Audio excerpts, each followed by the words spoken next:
ವಿಶೇಷ ಕಾರ್ಯಕ್ರಮಕ್ಕೆ ಮತ್ತೆ ಸ್ವಾಗತ. ಎಸ್ ರಾಜೇಂದ್ರ ಅವರೇ, ಆಗ್ಲೇ ಮಾತಾಡ್ತಾ ಇದ್ರಿ ಒಂದು ವಿಚಾರ, ಇದೊಂದು ಲೆಕ್ಕಪತ್ರದ ವಿಚಾರ. ಆದ್ರೆ ನಾನು ಕೇಳುವಂತದ್ದು ಮಳೆಗಾಲ ಏನೇನೋ ಹತ್ರದಲ್ಲಿದೆ. ಮೊನ್ನೆ ಒಂದು ರೀತಿಯಲ್ಲಿ ಸುರಿದು ಹೋಯ್ತು ಮಳೆ. ಸೊ ಸಜ್ಜಾಗಿದೆ ಮಂಗಳೂರು ಮಹಾನಗರ ಪಾಲಿಕೆ ಮಳೆಗಾಲವನ್ನ ಎದುರಿಸಬಹುದು ಈ ಬಾರಿ ಅಂತ ಅನಿಸ್ತದೆ ನಿಮಗೆ? ಖಂಡಿತ ಇಲ್ಲ. ಮಳೆಗಾಲವನ್ನು ಎದುರಿಸುವಂತ ಸಮಸ್ಯೆಗಳು ನಮಗೆ ಉಲ್ಬಣಗೊಂಡಿದೆ. ಯಾಕಂದ್ರೆ ಈ ಹಿಂದೆ ಮಳೆಗಾಲ ಬರುವ 2 ತಿಂಗಳುಗಳ ಮುಂಚೆ ಎಲ್ಲ ಚರಂಡಿಗಳನ್ನು ಕ್ಲೀನ್ ಮಾಡಲಿಕ್ಕೆ, ದೊಡ್ಡ ಚರಂಡಿಗಳನ್ನು JCB ಹಾಕಿ ಕ್ಲೀನ್ ಮಾಡಲಿಕ್ಕೆ ಮತ್ತು ಸಣ್ಣ ತೋಡುಗಳನ್ನು ಮಣ್ಣು ತೆಗೆಯುವಂಥದ್ದು ಎಲ್ಲವನ್ನು ಕೂಡಿ ಒಂದು ಟೆಂಡರನ್ನು ಕರೆಯುತ್ತಿದ್ವಿ.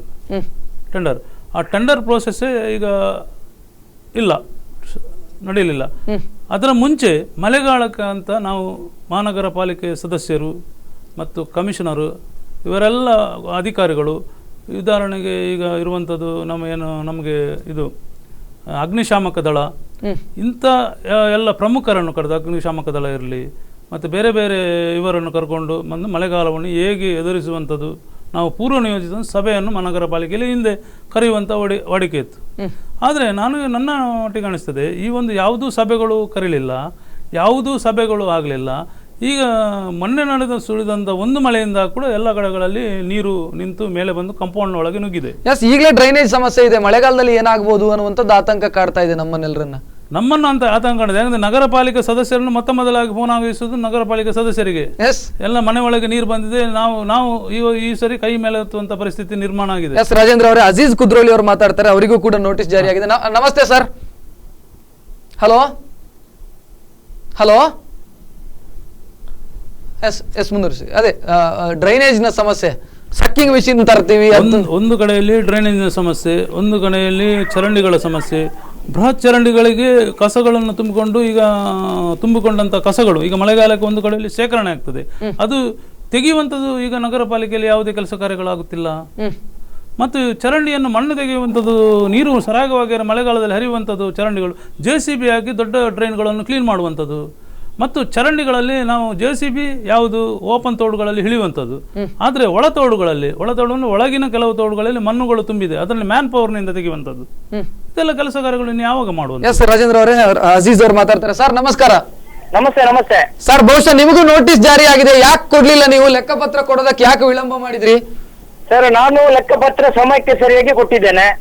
ಮತ್ತೆ ಯಾಕೆ ನೋಟಿಸ್ ಬಂತು ನಿಮಗೆ? ಸರ್, ಅಗತ್ಯ ಈಗ ನೋಡಿ, ಕಮಿಷನ್ ಇವರು ಅಧಿಕಾರಿಗಳು ಅವರು ಸ್ವಲ್ಪ ನಿರ್ಲಕ್ಷ್ಯ ವಹಿಸಿದ್ದಾರೆ ಅಂತೇಳಿ ನನ್ನ ಲೆಕ್ಕ. ಯಾಕಂತ ಹೇಳಿದ್ರೆ ನಾವು ಲೆಕ್ಕ ಕೊಟ್ಟರು ಸಹ ಅವರು ಅದನ್ನ ಸರಿಯಾದ ಸಮಯಕ್ಕೆ ಸಬ್ಮಿಟ್ ಮಾಡಿಲ್ಲ. ಒಂದನೆಯಾಗಿ ಅವರು ಆ ಟೈಮ್ ಕೊನೆಯ ದಿನಾಂಕದಂದು ಸಮೇತ ಎಲ್ಲರಿಗೆ ಕಾರ್ಪೊರೇಟರ್ಗಳಿಗೆ ಫೋನ್ ಮಾಡಿ ಹೇಳಿದ್ದಾರೆ. ಇನ್ನು 95% ಜನರು ಮುಟ್ಟಿಸಿದ್ದಾರೆ. ನಾನು ಕೂಡ ಅದೇ ಡೇಟ್ ಅಲ್ಲಿ ಕೊನೆಯ ಕ್ಷಣದಲ್ಲಿ ನಾನು ಕೊಂಡೋಗಿ ಮುಟ್ಟಿಸಿದ್ದೇನೆ. ನನ್ನಲ್ಲಿ ಎಲ್ಲಾ ದಾಖಲಾತಿಗಳಿವೆ. ಅದನ್ನು ಸಂಬಂಧಪಟ್ಟ ಚುನಾವಣಾ ಆಯುಕ್ತರಿಗೆ ನಾವು ಅದರ ದಾಖಲಾತಿಗಳನ್ನು ಕೊಟ್ಟಿದ್ದೇವೆ. ಈಗ ನೀವು ಏನ್ ಸಮಜಾಯಿಸಿ ಕೊಟ್ಟಿದ್ದೀರಿ ಚುನಾವಣಾ ಆಯೋಗಕ್ಕೆ? ಏನಂತ ಸಮಜಾಯಿಸಿ ಕೊಟ್ಟಿದ್ದೀರಿ? ನನ್ನ ತಪ್ಪಲ್ಲ, ಅಧಿಕಾರಿಗಳು ಮಾಡಿದ ತಪ್ಪು ಅಂತ ಹೇಳಿದೀರಾ? ನಾವು ಅಧಿಕಾರಿಗಳು ಮಾಡಿದ ತಪ್ಪು ಅಂತ ಹೇಳಿಕ್ಕೆ ನಾನು ಹೇಳಿದ್ದೇನೆ, ನನ್ನ ಇಷ್ಟು ತಾರೀಕಿಗೆ ಕೊಡಬೇಕಾದ ಕಡೆಯ ದಿನದಂದು ನಾನು ನನ್ನ ಲೆಕ್ಕಪತ್ರಗಳನ್ನ ಮಂಡಿಸಿರುತ್ತೇನೆ. ಅದರ ಎಲ್ಲಾ ದಾಖಲಾತಿಗಳು ನನ್ನಲ್ಲಿ ಇವೆ ಅಂತೇಳಿ ಲೆಟರ್ ಕೊಟ್ಟಿದ್ದೆ. ಅದನ್ನು ಅವರು ಕನ್ನಡ ನೋಡಿದ್ದಾರೆ. ಅದಕ್ಕೆ ಏನಂತೇಳಿ ಮತ್ತೆ ಮುಂದಿನ ಇದರಲ್ಲಿ ತಿಳಿಸ್ತೇನೆ ಅಂತ ಹೇಳಿದ್ದಾರೆ. ಸೊ ಅಜೀಜ್ ಅವರಿಗೆ ಈಗ ಸಮಸ್ಯೆ ಇಲ್ಲ ಅಂತ ಅನ್ಕೊಳ್ತೀರಿ ತಾವು? ಇನ್ನು ಯಾವುದೇ ರೀತಿ ಸಮಸ್ಯೆ ಆಗೋದಿಲ್ಲ ಅಂತ ಹಾಗಾದ್ರೆ? ಸಮಸ್ಯೆ ಬರ್ಲಿಕ್ಕಿಲ್ಲ ಸರ್, ಯಾಕಂದ್ರೆ ನನ್ನ ಹತ್ರ ಎಲ್ಲ ದಾಖಲಾತಿಗಳಿವೆ. ಓಕೆ, ಧನ್ಯವಾದಗಳು. ಅದೇ ಥ್ಯಾಂಕ್ ಯು. ಮಳೆಗಾಲಕ್ಕೆ ಯಾಕೆ ಈಗ ಅಡ್ಡ ಬರ್ತಾ ಇರುವಂತದ್ದು ಏನು? ಯಾವ ಹಿತಾಸಕ್ತಿಗಳು ಅಡ್ಡ ಬರ್ತಾ ಇದೆ? ನೀವು ಉಪಮೇಯರ್ ಕೆಲಸ ಮಾಡಿದಂತವ್ರು, ಬಹುಶಃ ಹತ್ರದಿಂದ ನೋಡಿದ್ದೀರಿ ಇಲ್ಲಿ ನಾಡಲ್ಲಿ. ಯಾವ ಹಿತಾಸಕ್ತಿಗಳು ಅಡ್ಡ ಬರ್ತಾ ಇದೆ? ಯಾರ ಹತ್ರ ಕೇಳಿದ್ರೆ ನಮ್ಮಲ್ಲಿ ಅಂತ ಸಮಸ್ಯೆ ಇಲ್ಲ ಅಂತ ಕಾಂಗ್ರೆಸ್ಸಿಗರು ಹೇಳ್ತಾರೆ. ಏನ್ ಸಮಸ್ಯೆ ಏನು ಇರುವ? ಸಮಸ್ಯೆ ಅಂದ್ರೆ ಈಗ ಟೆಂಡರ್ ಕರೆಯುವಂಥದ್ದು ಈಗ ಕೆಲಸ ಕಾರ್ಯಗಳು ಆಗಬೇಕಿತ್ತು. ಟೆಂಡರ್ ಈಗಾಗಲೇ ಇನ್ನು ಮಳೆಗಾಲಕ್ಕೆ ನನಗೆ ಮಟ್ಟಿಗೆ ಇನ್ನು 1 ತಿಂಗಳುಗಳಂತ ಕಡಿಮೆ ಸಮಯ ಇದೆ ಕಾಣಬೇಕು. ಮಳೆ ಜೋರಾಗಿ ಬಂದ್ರೆ ಒಂದು ವಾರ ಮೊದಲು ಮಳೆ ಬೀಳುತ್ತೆ ಅಂತ ಹವಾಮಾನ ಇಲಾಖೆ ಹೇಳ್ತಾ ಇದೆ. ಯಾವುದೇ ಮಳೆ ಬಂದ ಮೇಲೆ ಯಾವುದೇ ಡ್ರೈನ್ಗಳನ್ನು ಕ್ಲೀನ್ ಮಾಡುವಂತ ಇರಲಿಲ್ಲ. ನಾವು ಮಳೆಗಾಲಕ್ಕೆ ಪೂರ್ಣವಾಗಿ ಅದರ ಮುಂಚೆ ತಯಾರಾಗಬೇಕು. ಅದನಂತರ ಮಳೆಗಾಲ ಬರುವಾಗ ಇನ್ನೂ ಟೆಂಡರ್ ಕೋಟ್ ಮಾಡಿ ಟೆಂಡರ್ ಕರೆದು ಅವರು ಇನಿಷಿಯಲ್ ಆಗಿ ಅವರು ಟೆಂಡರ್ ಅವರು ತಗೊಂಡು ಆದ ಮೇಲೆ ಆಗುವಾಗ ಮಳೆಗಾಲ ಹತ್ತಿರ ಬರ್ತದೆ. ಸೊ ಇಲ್ಲಿ ಯಾರು ಸಮಸ್ಯೆ ಆಗಿರುವಂತದ್ದು ಯಾರು? ಮೇಯರ್ ಅಥವಾ ಕಮಿಷನರ್ ಅಧಿಕಾರಿಗಳು? ಯಾರು ಸಮಸ್ಯೆ ಆಗಿರುವಂತದ್ದು ಯಾರು? ಹಾಗಾದ್ರೆ ಸಮಸ್ಯೆಗಳು ಅಂದ್ರೆ ಈಗ ಸಮಸ್ಯೆ ಆಗಿರುವುದು ಅಂದ್ರೆ ಈಗ ಅಧಿಕಾರಿಗಳು ಟೆಂಡರನ್ನು ಕರೀತಾರೆ, ಟೆಂಡರ್ ಕೋಟ್ ಮಾಡಿ ಅದನ್ನು ಆಗುವಂಥದ್ದು. ಟೆಂಡರ್ ಕರೆದು ಎಲ್ಲವನ್ನೂ ಆದ ಮೇಲೆ ಅದನ್ನು ಮಳೆಗಾಲಕ್ಕೆ ಅದನ್ನು ಜನವರಿಯಲ್ಲಿ ಟೆಂಡರ್ ಕರಿಬೇಕಿತ್ತು, ಜನವರಿಯಲ್ಲಿ ಕರಿಬೇಕಿತ್ತು. ಈಗ ಜನವರಿಯಲ್ಲಿ ಕರೆದ್ರೆ ಟೆಂಡರ್ ಪ್ರೋಸೆಸ್ಗೆ ಕರೆಕ್ಟಾಗಿ ನಿಯತ್ತಾಗಿ ಅವರಿಗೆ ಸಮಯ ಇದು ಸಿಗ್ತದೆ. ಈಗ ಸಮಯಾವಕಾಶ ಇಲ್ಲಲ್ಲ, ನೇರವಾಗಿ ಟೆಂಡರ್ ಕರೆದು ಆ ಗುತ್ತಿಗೆಯನ್ನು ಯಾರು ಕರೆದ ಅವ್ನು ಕೆಲಸ ಮಾಡಿ ಮುಂದೆ ಹೋಗುವಂಥದ್ದು. ಅಂದ್ರೆ ಮಳೆಗಾಲವನ್ನ ಆತಂಕದ ದಿನಗಳಿದಾವೆ ಹಾಗಾದ್ರೆ ಮಂಗಳೂರಿನ ಜನಗಳಿಗೆ? ಖಂಡಿತ ಇದೆ. ಸೊ ಏನಾಗಬೇಕು ಅಂತ ಬಯಸ್ತೀರಿ ಇನ್ನು ಮುಂದಿನ ದಿನಗಳಲ್ಲಿ ಆಗಬೇಕಾದಂತದ್ದು ಏನು ಮುಂದೆ ಅಂದ್ರೆ ತುರ್ತಾಗಿ ಯಾವ ದೊಡ್ಡ ಡ್ರೈನ್ ಬೃಹತ್ ಚರಂಡಿ ಏನಿದೆ ಅದನ್ನು ತಕ್ಷಣ ಅದನ್ನು ಕೆಲಸ ಕಾರ್ಯಗಳನ್ನು ಕಮಿಷನರ್ ಆದೇಶ ಮಾಡಬೇಕು ಅಧಿಕಾರಿಗಳಿಗೆ. ತಕ್ಷಣ ಅದನ್ನು ಕೆಲಸವನ್ನು ಸ್ಟಾರ್ಟ್ ಮಾಡಿ ಈ ಮಳೆಗಾಲಕ್ಕೆ ಇನ್ನು ಸಮಯದ ಇನ್ನು ಮಳೆ ಯಾವ ಬರ್ತಾ ಅಂತ ಇಲ್ಲ, ತಕ್ಷಣವಾಗಿ ದೊಡ್ಡ ಡ್ರೈನ್ಗಳನ್ನು ಕ್ಲೀನ್ ಮಾಡುವ JCB ಇಳಿಸುವಂಥ ಕೆಲಸ ಕಾರ್ಯಗಳನ್ನು ಸ್ಟಾರ್ಟ್ ಮಾಡಿ ಅಂತ ಅಧಿಕಾರಿಗಳಿಗೆ ಸೂಚನೆ ಕೊಟ್ಟರೆ ಕೆಲಸ ಕಾರ್ಯಗಳು ಆಗ್ತದೆ. ಸೊ ನೀವು ಕೂಡ ಕಾಂಗ್ರೆಸ್ ಕಾರ್ಪೊರೇಟರ್ನ ದಾರಿಯಲ್ಲೇ ಇದ್ದೀರಿ, ನೀವು ಕೂಡ ಕಮಿಷನರ್ ಅನ್ನ ಪರೋಕ್ಷವಾಗಿ ಟಾರ್ಗೆಟ್ ಮಾಡ್ತಿದ್ದೀರಿ. ಕಮಿಷನರ್ ಟಾರ್ಗೆಟ್ ಮಾಡುವಂಥದ್ದಲ್ಲ, ಕಮಿಷನರ್ ಅನ್ನು ಯಾವ ಕೆಲಸವನ್ನು ಮಾಡಬೇಕು ಅದು ಕಮಿಷನರ್ ಇಂದಲೇ ಆಗ್ಬೇಕಲ್ಲ. ಮೇಯರಿಂದ ಮಾಡ್ಲಿಕ್ಕೆ ಆಗ್ತದಾ? ಮೇಯರ್ ಹೇಳ್ಬಹುದು, ಕಮಿಷನರ್ಗೆ ಹೇಳ್ಬಹುದು.